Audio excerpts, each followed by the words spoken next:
इस वक्त मेरे साथ मौजूद है बीजेपी के राष्ट्रीय महामंत्री अरुण सिंह और राजस्थान भाजपा के प्रभारी भी हैं। अरुण सिंह जी से खास बातचीत करते हैं। अरुण जी, बंगाल में चुनाव होने वाले हैं। बंगाल में जिस तरह से सियासी उठापटक चल रही है और सियासत चल रही है, कल देखा गया जिस तरह से जय श्री राम के नारे लगे तो ममता बनर्जी वहाँ से निकल गई। आपका सबसे पहले इस पर क्या कहना है? देखिए, प्रभु राम करोड़ों हिंदू जो हैं उनके आस्था का प्रश्न है, उनके हृदय में बसते हैं और सभी लोग खुश हैं भारतवासी कि प्रभु राम का मंदिर वहाँ बनने वाला है। हम लोग 24 घंटे सुबह उठने से लेकर के सोते तक प्रभु राम का उच्चारण करते हैं, जय जय श्री राम। और ममता बनर्जी जी को इस प्रकार से राम से के नारे के साथ राम का नारा लगा और कहते राम का नारा क्यों लगा। मुझको नहीं लगता कि भारत में रहने वाला कोई भी व्यक्ति इस प्रकार का प्रश्न कर सकता है कि प्रभु राम का नारा क्यों लगा। अलग लोग स्वस्फूर्त लगाते हैं और करोड़ों लोग जब नारा लगा रहे हैं तो ममता बनर्जी जी कितने लोगों को नारा लगाने के लिए मना करेंगी? उनको क्या सुझाव देना चाहेंगे ममता बनर्जी? मैं यही कहना चाहूंगा कि सब प्रभु राम का जय जय श्री राम कर रहे हैं तो उनको भी जय जय श्री राम करना चाहिए। और क्या, ठीक है, मैं मानता हूं कि अपीजमेंट पॉलिटिक्स तुष्टीकरण के कारण वो नहीं बोलेंगी, लेकिन सबको जय जय श्री राम करना ही चाहिए। जय जय श्री राम करने से व्यक्ति को सुख चैन मिलता है, शांति मिलती है।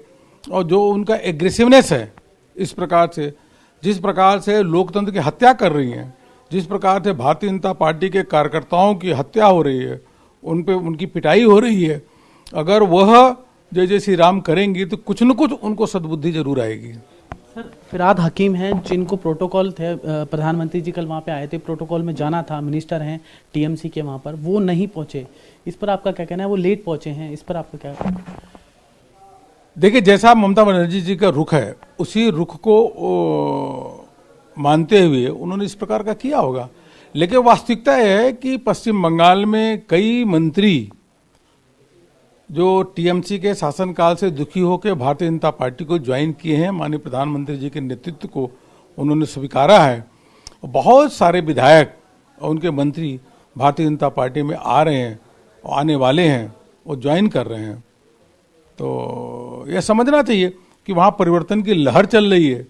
लोग जो हिंसा है, हत्या है, उसके खिलाफ हैं और भारतीय जनता पार्टी के साथ आ रहे हैं। मोदी जी के नेतृत्व में सब काम करने को आतुर है। सर, एक सवाल है, आप यूपी से आते हैं, अयोध्या में भगवान श्री राम का मंदिर बनने वाला है, भव्य मंदिर बनने वाला है, उसी नगरी से आप आते हैं। और हमने देखा बीते दिनों की शिवसेना के सांसद हैं, प्रवक्ता हैं, उन्होंने भी कहा कि बीजेपी घर घर जाके चंदा मांग रही है, कहीं ना कहीं वोट बैंक साधने की कोशिश कर रही है। इस तरह के बयान कई नेताओं के सामने आ चुके हैं, आपका क्या कहना है? देखिए, प्रभु राम का मंदिर बन रहा है, भव्य मंदिर बन रहा है। अगर लोग मंदिर के लिए चंदा दे रहे हैं और लोग अनुरोध कर रहे हैं कि चंदा दीजिए, और बहुत सारे लोग चाहते हैं कि लोग आएं जिनका संपर्क संबंध नहीं होता, लेकिन मन में तो इच्छा होती चंदा देने का। अगर चंदा वो दे रहे हैं, लोग अनुरोध कर रहे हैं, तो शिवसेना वालों को भी अनुरोध करना चाहिए चंदा के लिए। इसमें आपत्ति किस बात की? भव्य मंदिर बने, लोग चंदा दें और चंदे के माध्यम से ही प्रभु राम का मंदिर वहाँ पे बन रहा है। लोगों की भावना के को जोड़ करके राम मंदिर वहाँ पे बन रहा है। सर, किसान आंदोलन हो रहा है, अब कल ट्रैक्टर रैली 26 तारीख को कांग्रेस पार्टी निकाल रही है, तो सर आपको लगता नहीं किसानों का आंदोलन नहीं होता? अगर ये जो बिल आप लेके गए थे, आप कह रहे हैं सब अच्छा बिल है, अगर ये पहले ही लोगों किसानों के बीच में जाके आप समझाते बिल से पहले? देखिए, हम स्पष्ट पहले से कह रहे थे, अभी भी कह रहे हैं कि कुछ किसान नेता वहाँ पे आंदोलन में बैठे हैं, वह कांग्रेस और अन्य जो कम्युनिस्ट पार्टियां हैं उनके बहकावे में आ गए हैं, इसलिए वो इस प्रकार का आंदोलन कर रहे हैं। जब देश के 99.9% किसान, 99% से अधिक किसानों को यह पता है, वह समझते हैं कि यह किसान जो एक्ट है इसके माध्यम से उनकी आमदनी दोगुनी करने का प्रधानमंत्री जी प्रयास कर रहे हैं, वह सब जानते हैं। तो इस प्रकार के कांग्रेस के लोग जो ट्रैक्टर रैली में जो भाग ले रहे हैं, वह जो किसान का भला होने वाला है उसके खिलाफ काम कर रहे हैं। देश का किसान कभी भी कांग्रेस को माफ नहीं करेगा।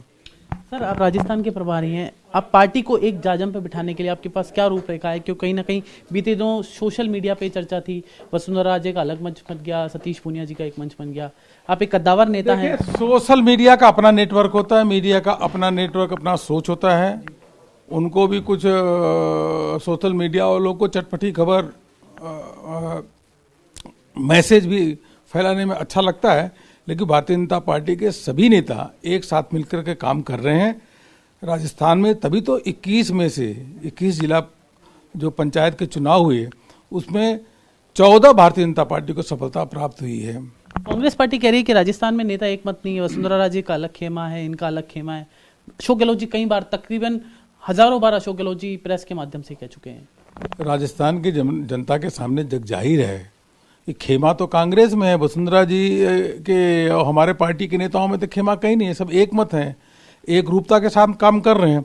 वह खेमा कांग्रेस के अंदर जो है गहलोत जी का, सचिन पायलट का, जनता जानती है खेमा तो वहां पे है, यहाँ कहाँ खेमा, यहाँ तो सब एक साथ मिलकर काम कर रहे हैं, तभी उनको 5 सीटें मिली है, हमको 14 सीटें हम जीते हैं। अशोक गहलोत जी तो ये भी कहते हैं कि लोकतंत्र खतरे में है, बीजेपी ने लोकतंत्र को खत्म कर रखा है, गोदी मीडिया है, तमाम तरह की बातें अशोक गहलोत जी अशोक गहलोत जी लोकतंत्र के बारे में तो चिंता कम ही करें, लेकिन उनको वास्तव में किसानों की, गरीबों की चिंता करनी चाहिए।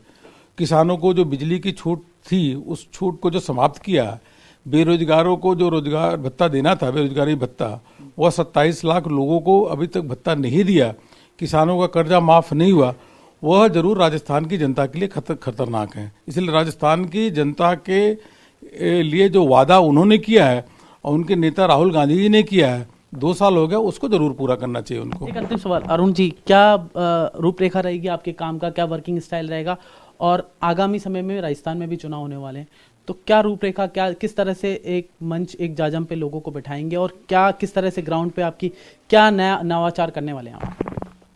देखिए, संगठन को निरंतर मजबूत करना और जिन क्षेत्रों में, जिन बूथ में भारतीय जनता पार्टी का संगठन थोड़ा कमजोर हो उसको और मजबूत करना, मोदी सरकार के उपलब्धियों को और जनता तक ले जाना, जो गरीब कल्याण के लिए मोदी जी ने काम किया उसको और प्रचारित प्रसारित करना, और इस गहलोत सरकार के खिलाफ जो जन आकांक्षाएं हैं उसको न पूरा करने का, या जन विरोधी कहिए तो गहलोत सरकार है, उसको भी जनता के बीच में ले जाकर उस मुद्दे को उठाना, यही हमारी प्राथमिकता है। तो ये थे अरुण सिंह जी, खास बातचीत की, जिनका साफ तौर पे कहना था कि जनता के बीच में ऐसे मुद्दों को लेके जाना जो जनता के हैं, और गहलोत सरकार जो जो विफलताएं हैं उनको जनता के बीच में लेके जाना, और भारतीय जनता पार्टी जनता की आवाज बनेगी। कैमरा पर्सन शक्ति के साथ जितेश जेठमलानी, TV9 भारतवर्ष, जयपुर, राजस्थान। अड़ी सोमवार से शुक्रवार शाम 6 बजे सिर्फ TV9 भारतवर्ष पर।